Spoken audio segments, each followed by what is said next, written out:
right. Welcome back.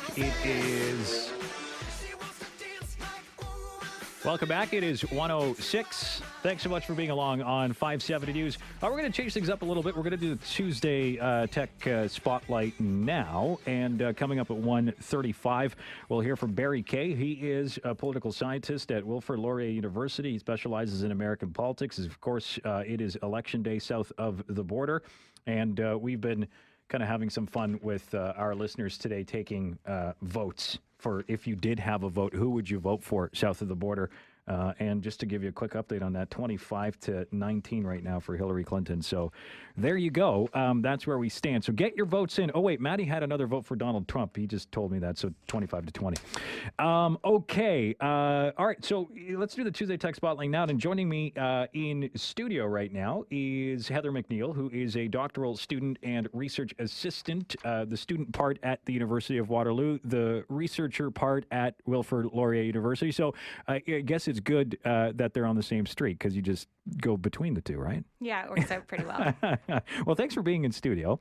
Let me ask you. Well, first of all, let me give everybody an intro to this.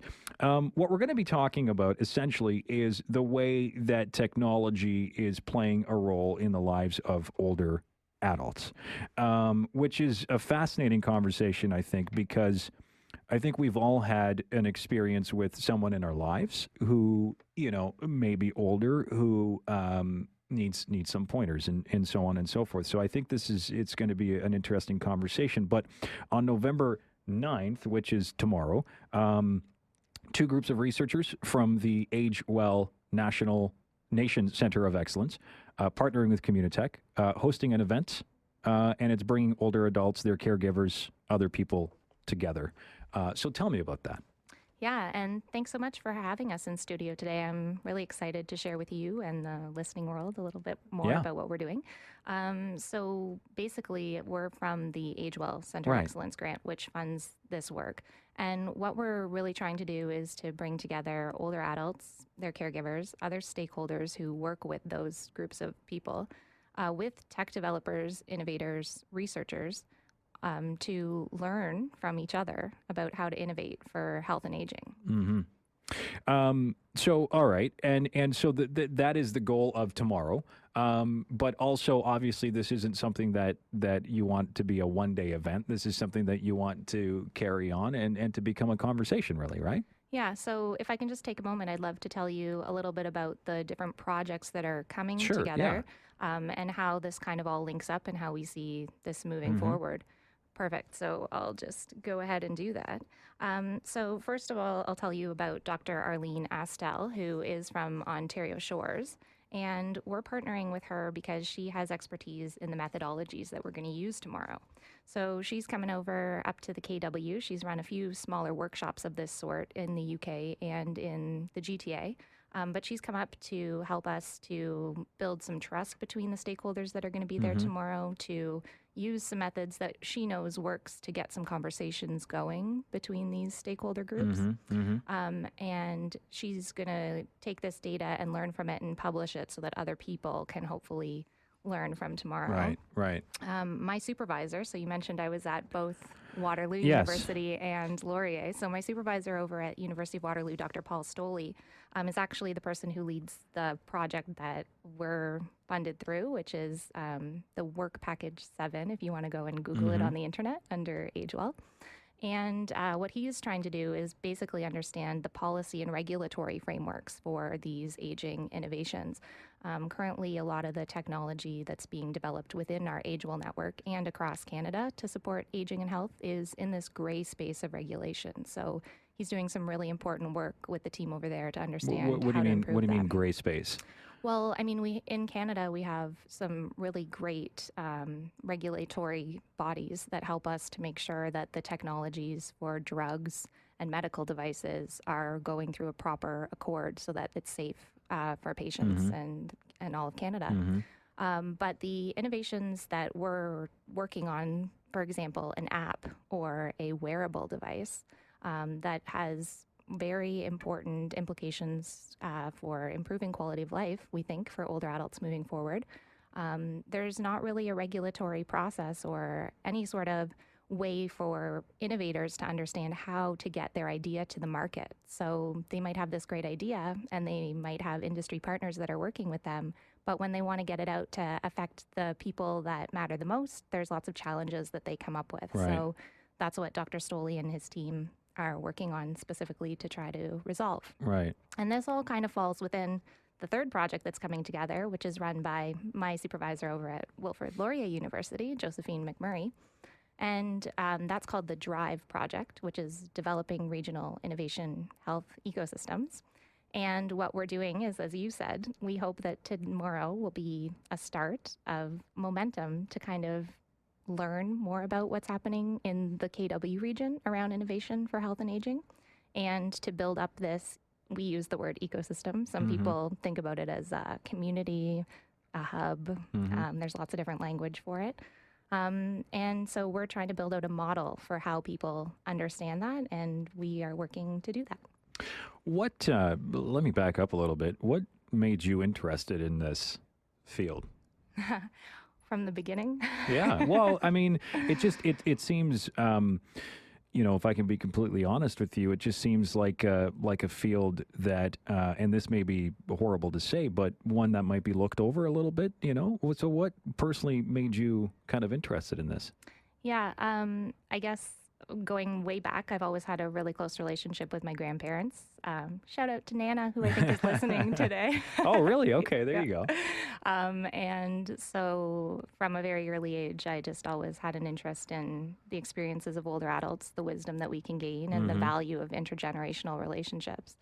And when I was doing my undergrad at the University of Western Ontario, I took an undergrad aging course. And I think that's what sparked it. So when I graduated, I went to work in assisted living and realized that there were some areas that I thought could be improved there. So went back to school to try to learn how I could do that. And just through the journey of education, I've stumbled upon the power of innovation. And I really think that what we're doing to try to build up connections and collaborations between community members can be really valuable and really powerful way for improvement. That's really, it's really good to hear, to be honest with you, because I think sometimes, our seniors are a segment of the population that is maybe ignored or, kind of pushed aside, and we're all going to be there someday, right? So that's the other part of it, that when it comes to older people and technology, I think we need to get it to a place where, they understand, everybody else understands, right? So let's talk about that a little bit, if you don't mind, in terms of understanding, what seniors need. I mean, obviously, before you get anywhere else, you need to understand what some of the needs are, right? Yeah, for sure. I guess I should hurry up and tell you a little bit about one of the ways that we're trying to understand that from a broad level. So when I started my my doctoral work, I have to think about when this all started. Right. At the University of Waterloo, Dr. Stoley's research had pointed to a desire and a need in the community for older adults to want to get more involved in their health. Right. So at a personal health level and more broadly at a health systems level. And so together with my colleague, Dr. Jacoby Elliott, we developed what is called the Seniors Helping as Research Partners, or the SHARP group. And what this is a partnership with local older adults and their caregivers who are interested in sharing their experiences with us. And we partner so that we can develop research agendas together, we can analyze our data together, we can create events like tomorrow together, and really start to build a relationship so that in the research world, when we're thinking about what next to study or we're trying to get the information out there, we have the people with the lived experiences really partnering with us and guiding the way that we're doing that. And so that type of model, that collaboration effort, has really is under a lot of what we do in our research group. And so that's why tomorrow with this event, it's all about, as you say, how do you learn this? Well, you get the experience of the people who talk who to are people living it. Yeah. and you listen. Well, and so both of those things, talking and listening, help to build a partnership or build a relationship. And what we know from the literature is that you need to have some sort of a partnership with folks, a relationship of some sort, to be able to understand and to be able to collaborate and communicate in an effective way. What are some of the major areas that you look at when it comes to the way technology fits into, are there categories that you can talk about in terms of, older people, seniors, when you think about their health and you think about some of the technologies that are helping people on a daily basis? Are there kind of general categories that you can talk about? Yeah, I mean, I can talk about, well, there's lots of different ways to break that down. But I think I like the approach. I know I like the approach that the Age Well Network has taken as they've divided up their work projects. So if folks in the listening world want to head on over to the Age Well website, you'll see that they've divided themselves up into 8 different work projects. And this, as I say, is just one way of thinking about this relationship. But they think about the needs of older adults, the needs of caregivers. We think about supporting functional autonomy and independence, supporting active participation in society. More and more, especially with the SHARP group, we hear about this idea of social isolation being really important to folks. And it's going to be a theme that's going to continue to develop as our population ages. So that's an important area to be looking into. We talk about prevention and health promotion, so preventing diseases and disabilities, which is going to be a major impact on the healthcare system as we move forward. Maintaining good mental and cognitive health. Systems for health, practice, policy, and regulatory issues. So, as I said, that's where my supervisor comes in, and he's looking at all these issues. And then ethical, cultural, and social aspects of technology is another really interesting area that people are looking into to think about how we can understand as this technology is moving forward and playing a more significant role in our lives, how that actually affects us on a societal level. What would be an example of something that is a technology that, ethical questions surround? Yeah, I mean, I think there could be lots, and it's important to think about our ethics with all of the technologies that we're developing. But a common one that people like to talk about is this idea of video monitoring for older adults. So we know that people want to age in place and live at home and independently as long as possible. So there's lots of solutions that we're trying to think about to help support that. And one of the ways that we think might be important in the future is video monitoring, so that we can check in on folks, make sure that they're doing things that they... All sorts of questions are popping into my head with that, Exactly. And that's just one component of a broader picture of a smart home that people talk about more and more, right? So, with everything being connected. Yeah. Exactly. So you can see some data sharing, privacy issues, protection of... everything's going on there. Caregivers is a big one. For sure. Because, I mean, look at the unfortunate news not too long ago coming out of London and Woodstock with, somebody that's been charged in a horrible case of, first-degree murder in the deaths of 8 people, I believe it was, who were living in long-term care facilities. So when you talk about something like monitoring and the ethical decisions that need to be debates are surrounding that, and then caregivers as well. How big is that portion, the understanding the needs of the caregivers? Because if there's one thing that we're hearing about, or from caregivers as well, is the lack of support that they have, right? Which means that they have more to do with less constantly. It's a big problem going forward. And as you say, our population is it's aging.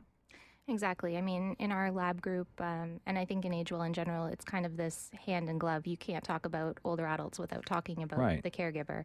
And so it's a big theme that comes up in our research, where we're trying to understand how best to support folks, whether that's, an aging spouse that's moving along a care journey as an older adult as well, whether that's a son or daughter or friend. And I think it's important, too, to think about the expanded circle that could be a caregiver, right? Because more and more people are choosing alternative lifestyles. It's not a homogeneous population. So we have lots of different needs of lots of different types of caregivers as we move forward with an aging population. So it's really important to be considering. There's a lot going on here. 1:21, we got to take a quick break. We'll be back with more after this. It's the Tuesday Tech Spotlight in studio with Heather McNeil, doctoral student and research assistant student at Waterloo, research assistant at Laurier. We're going to take a quick break. We'll be back with much more after this on 570 News.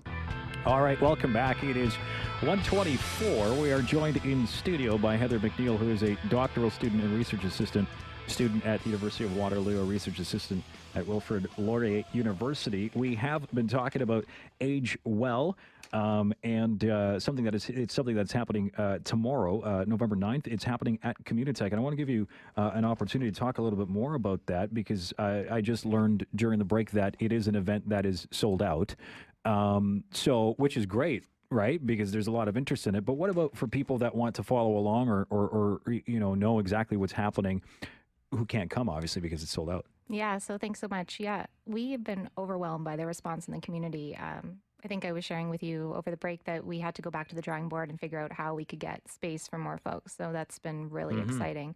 And so we're mindful that people might be interested. If you're on social media, you can follow us along. We're going to be tweeting throughout the day.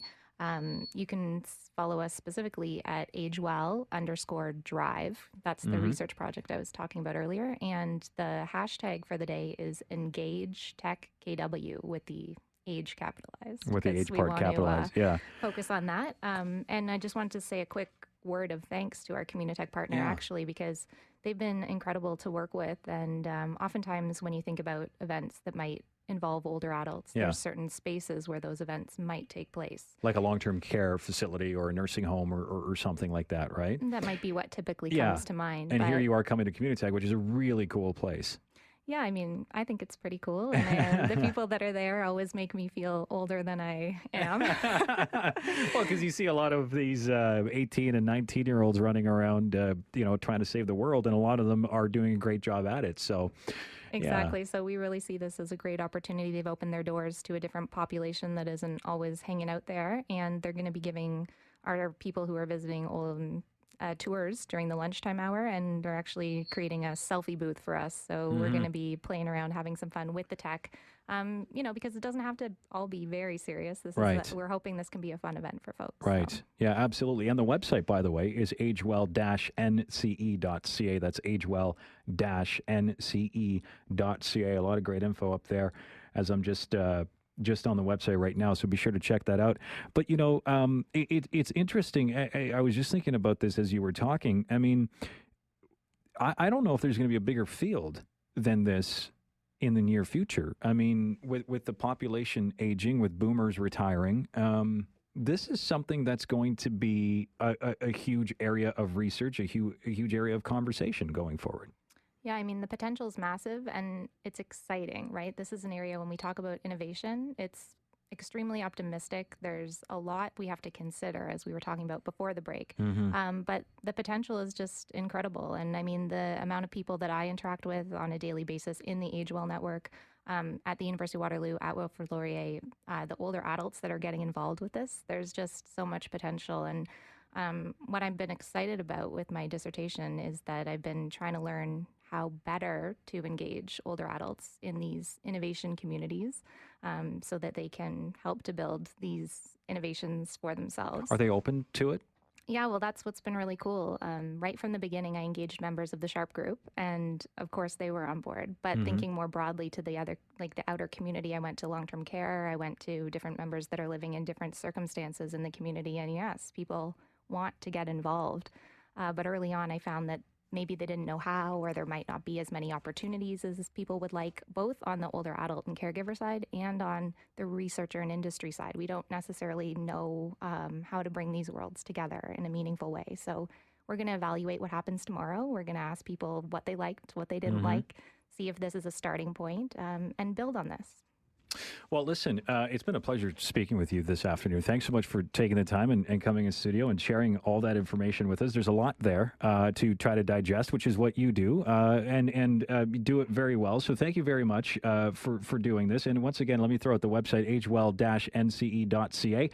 As well, if you want to follow along on Twitter, it's at agewell_drive, the one that will be tweeting. The hashtag is hashtag EngAGETechKW with the age capitalized. So there you go. Heather McNeil, thank you so much. And thank you. And thanks to everybody listening today.